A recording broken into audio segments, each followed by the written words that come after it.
We're turning now to some of the coverage of the Dr. Larry Nassar case, which I suspect everybody has been aware of to some degree or other over the last number of weeks. He was the team doctor for the USA gymnastics team and abused hundreds of girls. 156 women in the final week of the trial alone gave personal statements and testimonies, and there was the mother, in one instance watching some of it, the mother of a girl who killed herself on the back of what had happened to her. Donna Markham was the mother's name. Her daughter Chelsea, as you can imagine, struggled to cope with the fallout from the whole thing. So she spoke. It was incredibly moving moment at the court as well, and he was sentenced this week. So 175 years in prison is what Nassar has received. Gary, you've been looking at this case. You've seen one or two pieces on it. There's a piece by David Walsh in the back page of the Sunday Times, but the piece that caught me was a piece by Keenan Malik in the Observer, in the main paper in the Observer, and it's I've never read Keenan Malik before, but he's obviously a well-educated man, because he invokes a lot of Greek references back to the Greek gods, and references a playwright called Aeschylus, who wrote the trilogy, the Oresteia, and this trilogy comes or takes place just after the Iliad, after the Trojan Wars, and Agamemnon, who sacrificed his daughter to the gods before going off in the Trojan War, comes back home after 10 years, and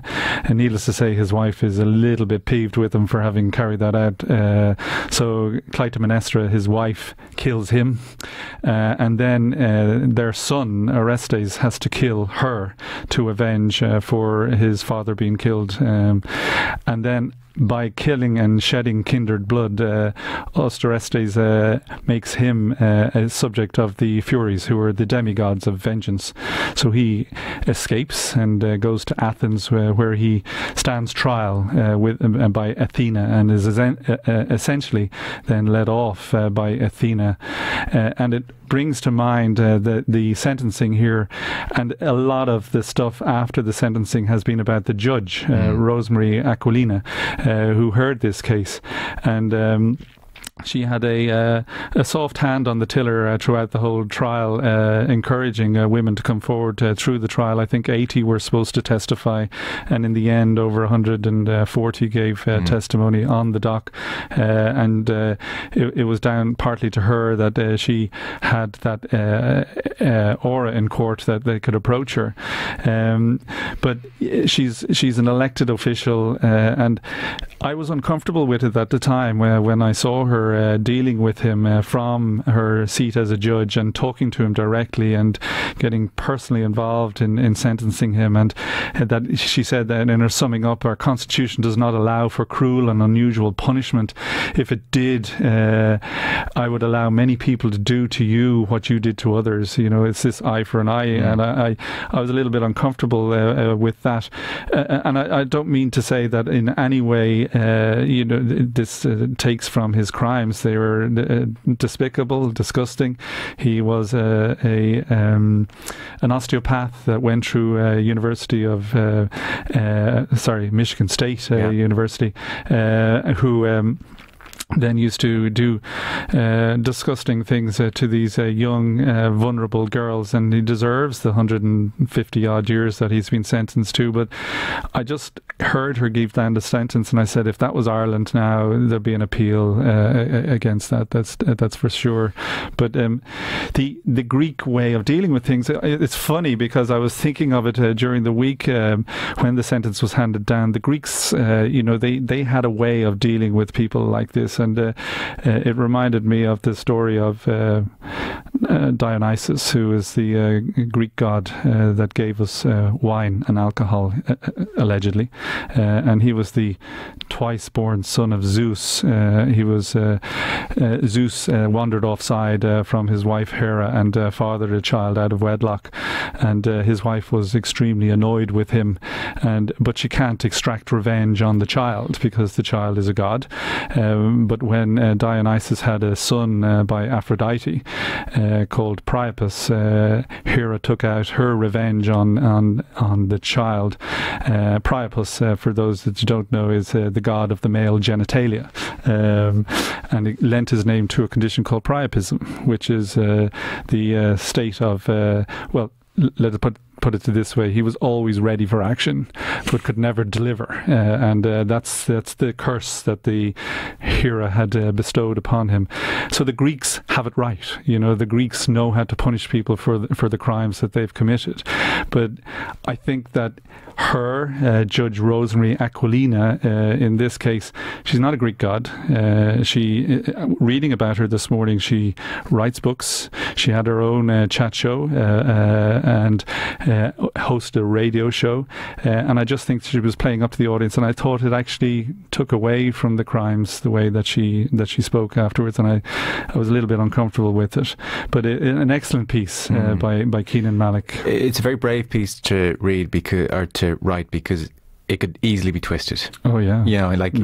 Particularly in the modern climate, that could be taken, twisted very quickly, and he's making well thought out, nuanced points here. His point is that how do humans cope with tragedy? And humans have learned to cope with tragedy by civilizing themselves, and that's what the Furies, when they wanted vengeance, on Orestes for murdering his mother, that was counteracted by the civilizing influence of Athena, the Greek god. He says, part of the process of civilization is the recognition of the distinction between vengeance and justice, between the primeval needs of the Furies and the hope planted by Athena.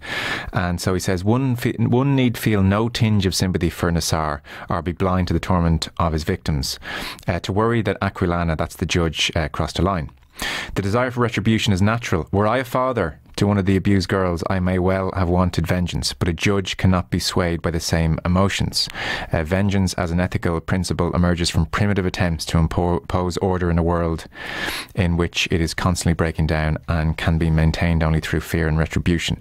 So he's talking really about that fine balance. And I have a clip actually of the judge, and it might tie in with your point. Maybe you feel she's playing up, maybe she knows that these are it's a high profile case, it's all over American television every evening. You can stick on your headphones here. This is just towards the end, towards the sentencing. I couldn't find the line that this columnist Keenan Malik finds over the top, where she says our constitution does not allow for cruel and unusual punishment. If it did, she would allow the victims or many people to do what he did to others. I couldn't find that, but it'll just give you a sense of her tone and how she interacted with him. So this is actually right before she's about to tell him what the sentence is. Would you like to withdraw your plea? No, Your Honor. Because you are guilty, aren't you? Are you guilty, sir? I said my plea, exactly. As much as it was my honor and privilege to hear the sister survivors, it is my honor and privilege to sentence you. Because, sir, you do not deserve to walk outside of a prison ever again. You have done nothing to control those urges, and anywhere you walk, destruction will occur. I find that you don't get it, that you're a danger. You remain a danger. I am a judge who believes in life and rehabilitation when rehabilitation is possible. I have many defendants come back here and show me the great things they've done in their lives after probation, after parole. I don't find that's possible with you. Your decision to assault was precise, calculated, manipulative, devious, despicable. I don't have to add words because Your survivors have said all of that. I don't want to repeat it. Sir, I'm giving you 175 years, which is 2,100 months.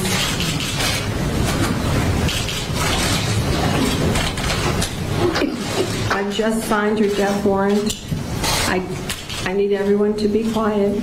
I still have contempt powers. I told you I'm not nice. Thank you. That's all for the record. All right. So there's probably a certain relish there, which Keenan Malik would argue oversteps the line, that the judiciary should be completely sober and not take any kind of pleasure out of the sentencing or about the whole process.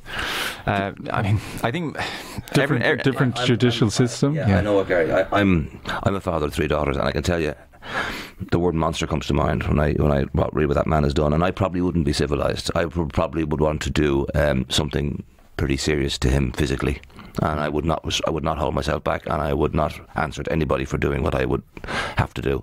And that's probably the wrong way to go about it, but that's the reaction I have when I read this piece. I think and that's Malik's argument, that like for society to progress, for us to become more civilised, we almost have to try and be aware of those primeval desires and try and go for justice over vengeance. And but he makes that point about Darren Osborne, who was accused of mowing down the Muslim worshippers in Finsbury Park, that were not for the intervention of an imam that was there, Muhammad Mahood, who stood over the accused and said, no, nobody touch him. Justice has to be seen to be taking place here. We can't. This is not mob rule. Of course, everybody wants to beat him up for doing what he did, but he intervened. And you know, when you put your faith in the justice system, and the justice system lets you down, as it did to the swimming victims, well, then you would embrace a judge like Rosemary Aquilina and what she does, because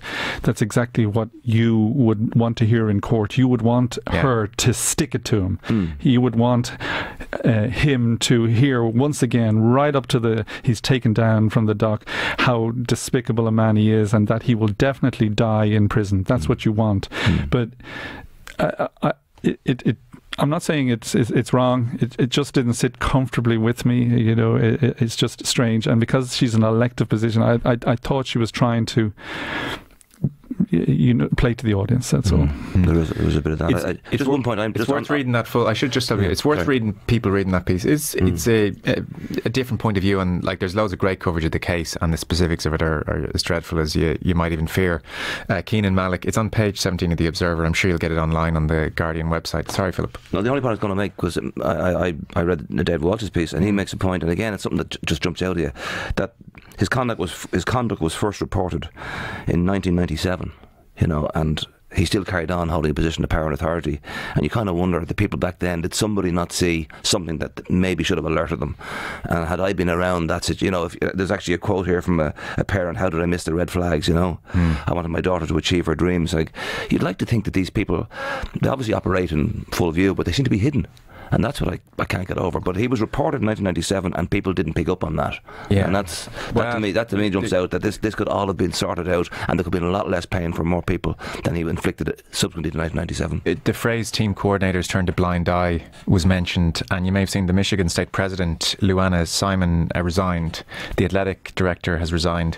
Interestingly, 3 board members of USA Gymnastics offered their resignation, and then the US Olympic Committee said, the rest of you, the other 18 of you, I don't know what the hell you're thinking, you can all resign too. And so ultimately everybody has gone from the board.